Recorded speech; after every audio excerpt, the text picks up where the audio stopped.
பாதுகாப்பவரே பிதாவே உமக்கு ஸ்தோத்திரம். உந்தன் சமூகமதில் இந்த நேரமதில் கூடினோம் ஸ்தோத்திரம் ஸ்தோத்திரம், கூடினோம் ஸ்தோத்திரம் ஸ்தோத்திரம். எங்கள் இதயங்களில்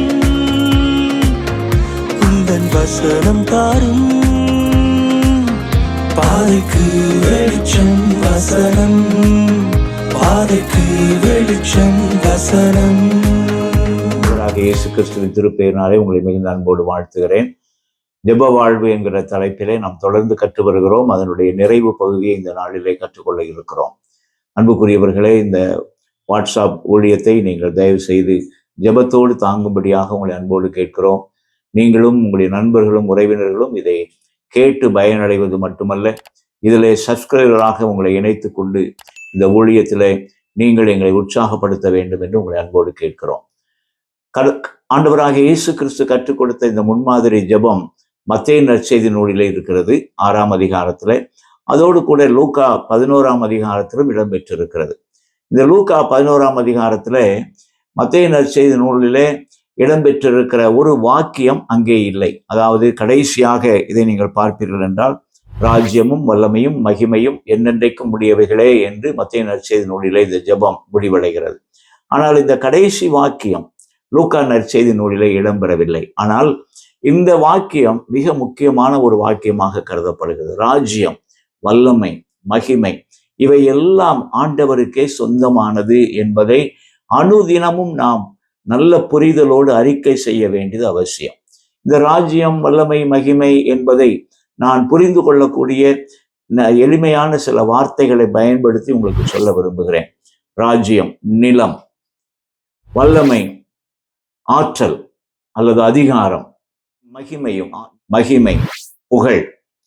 இந்த உலகத்திலே அநேக நேரங்களிலே அல்லது பெரும்பாலான சமயங்களிலே நமக்கு பல விதங்களிலே சவாலாக இருப்பது நிலமும் புகழும், அதே நேரத்தில் அதிகாரமும்.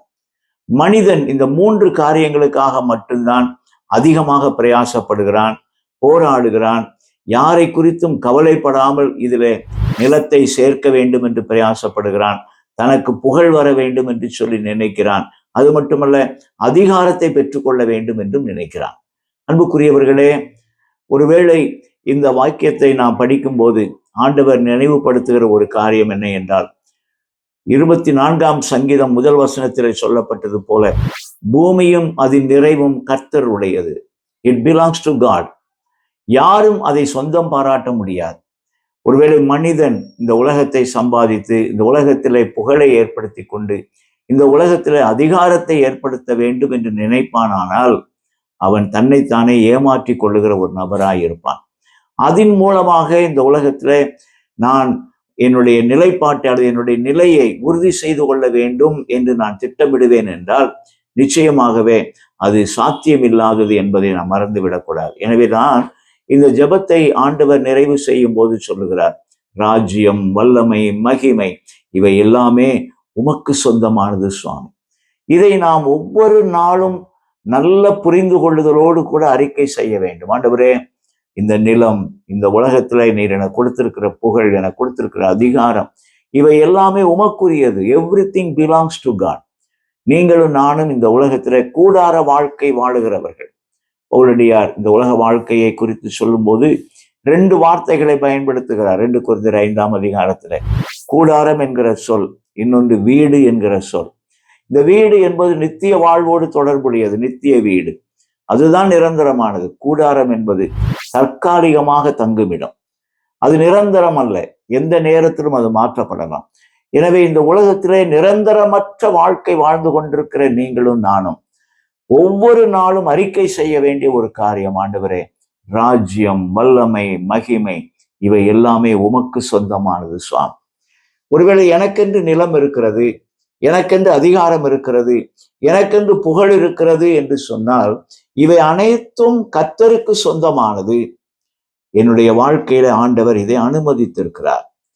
I am not owner of these things, but God is the owner. நான் இதற்கு ஒரு கஸ்டோடியனாக இருக்கிறேன், இதற்கு பொறுப்புதாரராக இருக்கிறேன். அப்படி என்றால் இந்த ராஜ்யத்தை, வல்லமையை, மகிமையை பயன்படுத்தும் போது அப்படிப்பட்ட புரிந்து கொள்ளுதலோடு ஞானமாய் இவைகளை பயன்படுத்த வேண்டும்.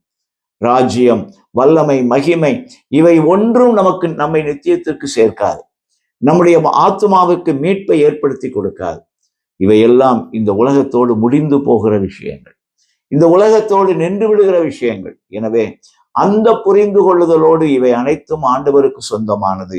ஆண்டவர் எனக்கு தந்திருக்கிறார், இன்றைக்கு நான் இதை பயன்படுத்துகிறேன், நாளைக்கு இதனுடைய நிலை எப்படி என்று எனக்கு தெரியாது. எனவே ஆண்டவரே, இது உமக்கு சொந்தமானது, உமக்கு சொந்தமானது என்று சொல்லி அடிக்கடி நான் தினசரி இதை நான் அறிக்கை செய்து கொண்டே இருக்க வேண்டும் என்பதை நான் இந்த நேரத்தில் நினைவுபடுத்த விரும்புகிறேன். ஒருவேளை இந்த ஜெபத்தினுடைய நிறைவு பகுதியிலே ஆண்டவர் நீங்கள் இதை அறிக்கை செய்யுங்கள் என்று சொல்லி இந்த ஜெபத்தை முடிக்கிறார். ராஜ்யம், வல்லமை, மகிமை எல்லாம் உமக்கு சொந்தமானது சுவாமி, உமக்கே சொந்தமானது.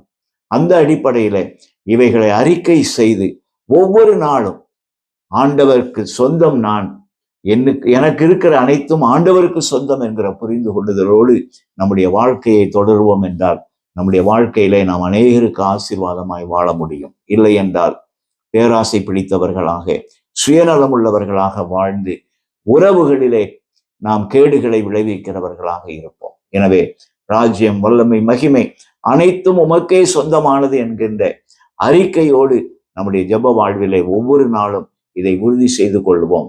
ஆண்டவர் நமக்கு உதவி செய்வாராக. ஆமென். ஜெபிப்போம். அன்பின் ஆண்டவரே, கடந்த சில வாரங்களாக ஜெப வாழ்வு என்கிற தலைப்பிலே நாங்கள் அநேக காரியங்களை கற்றுக்கொள்ள எங்களை வழி நடத்தினீரும் நன்றி சொல்லுகிறோம். இவைகளை எல்லாம் நாங்கள் மீண்டும் மீண்டும் கேட்டு இவைகளின் வழியாய் எங்களுடைய வாழ்க்கையில ஜெப வாழ்வின் அர்த்தமுள்ள நிலையிலே நாங்கள் தொடர எங்களுக்கு உதவி செய்ய வேண்டும் என்று ஜெபிக்கிறோம். இதை கேட்கிற பார்க்கிற ஒவ்வொருவரும் உண்மையான அர்த்தமுள்ள ஒரு ஜெப வாழ்வை மேற்கொள்வதற்கு இந்த செய்தி அவர்களுக்கு பயனுள்ளதாக இருக்க வேண்டும் என்று ஜெபிக்கிறோம் சுவாமி. நாங்கள் அப்பிரயோஜனமான பணியாளர், நீர் சொன்னதை சொல்லி இருக்கிறோம். விளைய செய்கிற ஆண்டவர் 30, 60, 100 நற்பலன்களை ஏற்படுத்துவீராக. இயேசு கிறிஸ்துவின் நிமித்தமே தாழ்மையோடு ஜெபிக்கிறோம் நல்ல பிதாவே. ஆமென். God bless you all. எங்கள் இதயங்களில் உந்தன் வசனம் தாரும், பாதைக்கு வெளிச்சம் வசனம், பாதைக்கு வெளிச்சம் வசனம்.